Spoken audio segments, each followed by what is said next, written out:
এমন করতেছে? না না, মানে আপনি দেখবেন যারা মেয়েদের খুন করছেন, ধর্ষণ করছেন, মানুষের বাড়িঘর পুরাচ্ছেন, গুন্ডামি করছেন, লুটতরাজ করছেন, মাফিয়াগিরি করছেন, ছিনতাই করছেন, চুরি করছেন, আমাদের যে একটা ঘটনা নেই পুলিশ তার বিরুদ্ধে কোনো ব্যবস্থা গ্রহণ করে।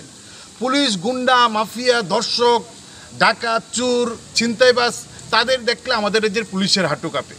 কিন্তু 21 বছরের একটা নিরীহ ছেলেকে থানায় ঢুকিয়ে বেধড়ক মারতে পুলিশ তার বীরত্ব দেখায়। ফলে এই পুলিশ কতটুকু মানুষের ন্যায় দিতে পারবেন, এই জঙ্গলের রাজত্বে পুলিশ ন্যায় দিতে পারেন না।